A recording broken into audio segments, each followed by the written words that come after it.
My mother-in-law accused me of not doing my job as a wife, and I probably don't know what I'm doing when clean, cause I'm used to the filth, so I pinned her down and kicked her out of my house. My husband's mother, let's call her Helen, moved in with him and me in late 2023 in November. My husband, let's call him Gabe, invited her in after his father died in a bad car accident, and at first, I'm very supportive, but that changed 3 months into her living with us. Things to know: Helen always made comments about my upbringing. I'm not from the richest of families. She doesn't like me because of it and always views me as not enough for Gabe. I'm a quiet person until I reach my breaking point. It's not that I won't stand up for myself, but I pick my battles. 3. Helen really believes in a traditional wife lifestyle. She is very extreme about it. I am not a traditional wife/woman. I work with a nonprofit organization, which requires me to work long hours and not make dinner for Gabe and her when I get home. Gabe knows and is fine with that. Gabe travels for his job. Gabe and I are an interracial couple. He is white or Russian, as his mother always reminds me, and I'm a black woman. Anyway, let me tell you what all this means. In February, my mother-in-law, after living with us for 3 months, began making comments about how we but more about how I upkeep our house. Oh whoa,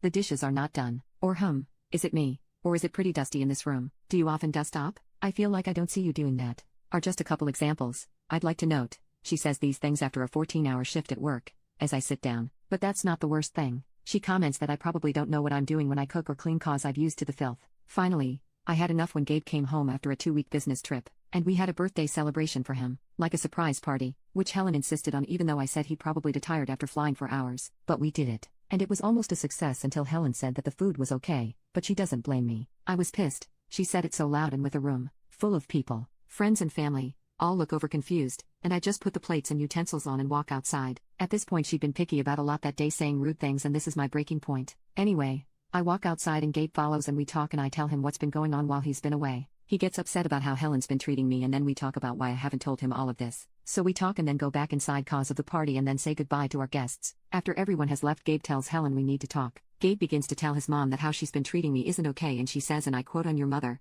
how could you say that?" At this point I'm just sitting here and letting my man take care of this. But then she says how I'm not doing my job as his wife. I mean, look at her, and now I'm upset and thinking about how going to jail for unalive may not be the worst option. But instead, I blurt out, "You know what? I work hard for where I am today, and I do my best, and it's enough for Gabe. No one asked for your opinion, and I don't know what's happened to you for you to dislike me this much, but your views on me and Gabe's relationship can be kept to yourself, and you can leave my house with them too." I stood up and walked upstairs to my bedroom, away from her mean mugging. But did I take it too far? Am I the a-hole here for kicking my mother-in-law out of the house and her issues? Update: firstly, I know it may sound crazy, but I did put up with her BS for a long time because I was trying to be respectful, and every time I brought it up to my mom, she said she was grieving or whatever, and she would get over herself eventually. Also yes, Gabe and I talked after I went upstairs, and Helen did get her and her things together and left. But that's not even the craziest part. Helen tried to fight me. I kid you not, this grown old woman tried to fight me. I went downstairs to try and make amends, or at least act civil, and she kept rambling on about how I can't believe you treat me like this and I knew you were good for nothing. Then I told her to leave and I called her a Uber and she just pounced. Got all up on me, dragging me to the floor. But I'm a 147 pounds woman who has been going to my uncle's Krav Maga gym since I was a little girl.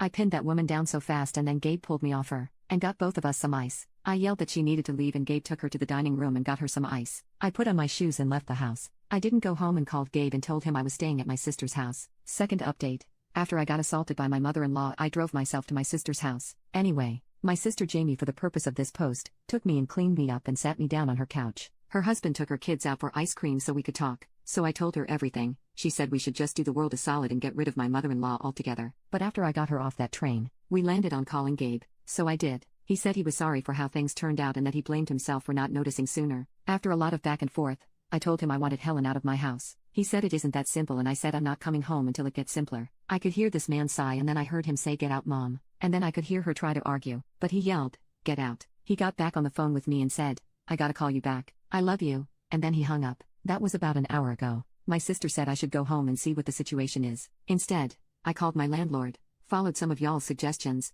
and found out what would happen if I pulled out of the lease to know my options. Turns out, not great. So now my sister is on the phone with the non-emergency hotline, and I'm telling them everything I know about the situation and getting restraining orders filed. I just hope Gabe isn't mad about that. Third update: I called the non-emergency hotline and they told me I need to file a restraining order in person and that they'd send a patrol car to my address to make sure there is nothing to worry about. So my sister had me sleep over at her house, and this morning Jamie and I went to the police station and filed a restraining order on my mother-in-law. I saw some of the comments and I realized that if I filed assault charges against her it would help my restraining case, but I don't want to ruin my husband's relationship with his mom by doing that. I know that's gracious considering all that's happened, but I think it's the right decision. Also, I found out that a restraining order might take a while, so we'll see how long that takes. Anyway, I left the station and sat in Jamie's car while I called Gabe. Gabe picked up and he asked about the patrol car that stopped by the house. I told what I told y'all and he said that we should talk. I agreed, and we decided to meet at a bakery we used to go to when we first got together. Neutral, happier memories, hopefully good vibes. We met up. He hugged me when he saw me walk up to him and then we sat down. We talked for about an hour and some minutes. He started the conversation by apologizing again and telling me his side of the story. He said he was proud of how I handled the situation and that he was sorry about how he handled it. He said he was surprised by Helen and that he told her that he and I needed space from her and that she wasn't allowed back at our house again. And he apologized for making it seem like we weren't a team. Then he asked about the restraining order and he said he wanted to try and do this without the court first. But I told him that I already got the paperwork started and I'm sticking to it. I told him I don't want him to ever talk to his mom again, but that I wouldn't be. Not until she apologizes and stops treating me the way she does. He agreed after a bit more conversation on what that means for him and our family and his family gatherings. Eventually, we finished the conversation and I asked if Helen was still at our house and Gabe said that she was gone and at his brother's house until she could find someplace else. So we went home and I took a nap after the emotional roller coaster I went on today. But I think this might be the end of the family drama. But I have a few questions. Should I drop the restraining order? Should I talk to Gabe about going forward on the assault charge? And should Gabe and I go to counseling? My sister mentioned it, but I don't know. My mama was always against it. Maybe it was just one of those black people don't do therapy things.